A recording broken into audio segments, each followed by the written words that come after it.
Bonjour à tous, je m'appelle Florent Poulard, je suis le chef propriétaire du restaurant Monsieur P, donc aux 8 places des Célestins.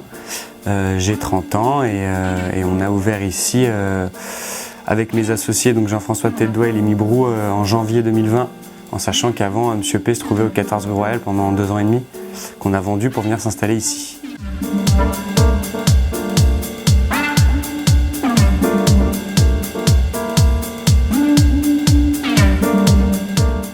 Monsieur P, c'est un restaurant gastronomique qui compte 50 couverts, qui est ouvert du lundi au vendredi, midi et soir, et qui a une cuisine avec un standing et une ambition qui est d'aller chercher la première étoile Guide Michelin. Alors moi, ma mission principale, c'est celle d'être chef de cuisine, donc d'aller chercher, de sélectionner mes produits, mes fournisseurs, de faire livrer tout ça chez Monsieur P et d'ensuite le cuisiner. Ça va de l'achat du produit à la réalisation de la carte jusqu'à son exécution et jusqu'à la sortie de l'assiette.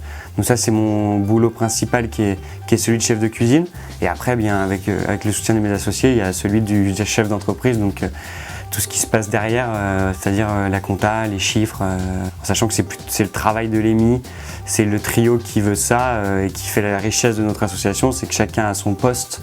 Et la responsabilité d'un des 3 pôles du restaurant, donc Jean-François la carte des vins, c'est-à-dire former les sommeliers, les sélectionner et en même temps acheter le vin et réaliser une carte. Lémi, c'est tout l'aspect comptable et moi c'est tout l'aspect opérationnel du restaurant et surtout aussi la cuisine. Alors moi j'ai commencé par l'Institut Paul Bocuse à Écully, donc j'étais en art culinaire, donc dans le but de devenir cuisinier.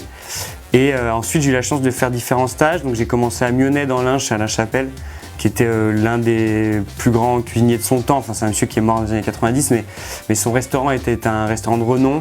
Depuis, il a malheureusement fermé, mais ça m'a fait acquérir les bases de la cuisine française, parce que c'était l'un des 3 étoiles les plus connus à l'époque de quand Monsieur Paul a exposé, c'est dans les mêmes années, quoi, dans les années 80. Je suis parti à Paris parce que j'avais le rêve de vivre à Paris et de vivre une expérience parisienne, donc j'ai travaillé pour Guy Savoy pendant 6 mois en stage et ensuite j'ai été embauché là-bas, donc je suis resté 1 an et demi en tant que salarié après mon stage. Et ensuite je suis parti chez Alain Passard qui était l'un des autres grands restaurants parisiens, donc je suis resté 2 ans chez lui. Et après j'ai eu une belle opportunité à New York, donc je suis parti pendant 1 an et demi chez Daniel Boulu où j'étais sous-chef du restaurant 2 étoiles. Et là je suis allé chercher plus un aspect management, une vision un peu à l'américaine du management et un poste. Et en rentrant, avec l'argent que j'avais gagné là-bas, je suis allé voir mes amis qui avaient ouvert le Café Terroir et on a ouvert tous les 3 Monsieur P. Donc l'idée de base ici, c'est de reprendre les codes de la gastronomie française, donc l'exigence qu'on a pu acquérir dans nos carrières à tous les 3 et dans nos stages. Le message, c'est mettre en valeur un produit mais sans le déstructurer. C'est-à-dire que moi, je ne vais pas aller chercher 12 textures dans une carotte, mais je vais plutôt aller chercher comment je peux magnifier, comment techniquement je peux magnifier la carotte au mieux. Ce qui est sûr, c'est que c'est une période compliquée et après il va falloir s'en relever, il va falloir accepter le fait qu'on s'endette parce que c'est le seul moyen de se sortir de ça. Et puis je crois que la seule vérité, c'est qu'un jour le ciel reviendra bleu et à ce moment-là, il faudra être fort, il faudra que les clients soient au rendez-vous et on s'en sortira tous. Mais la seule vérité, elle va se passer après la crise, c'est pas pendant la crise. Parce qu'on ne peut rien y changer à l'heure actuelle. Je sais pas, ne serait-ce que moi qui ai beaucoup. Moi je suis très valeur travail et parfois je me dis. Ils fonctionnent pas comme moi, mais au final c'est juste différemment. C'est qu'ils ont peut-être un peu plus de recul sur leur travail et nous peut-être qu'on est peut-être trop à fond dans ce qu'on fait des fois et qu'on a du mal dans notre vie privée à s'en sortir.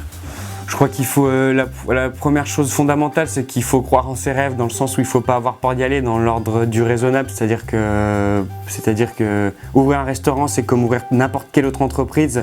L'idée principale, c'est quand même une question de finance. Donc il faut avoir soit le fonds propre, soit le banquier pour vous suivre. Mais en tout cas, dans l'ordre du raisonnable et de manière réfléchie, il ne faut pas hésiter à y aller parce qu'on a toujours peur au départ. Enfin, nous, quand on a ouvert nos affaires, on avait 27 ans. Donc bien sûr qu'on avait peur. Mais au final, avec 3 ans de recul, on se dit qu'on a bien fait. Donc il faut jamais. Mieux vaut vivre dans la peur et avancer que dans le regret, je crois. Et après, ce que j'ai toujours dit, c'est le travail paye. C'est-à-dire qu'il n'y a pas plus de talent. Tout le monde a un talent quelque part. Il faut juste le mettre en pratique et surtout, il faut avoir la valeur du travail. Donc se lever tôt et se coucher tard. Il n'y a pas de raison que ça ne marche pas.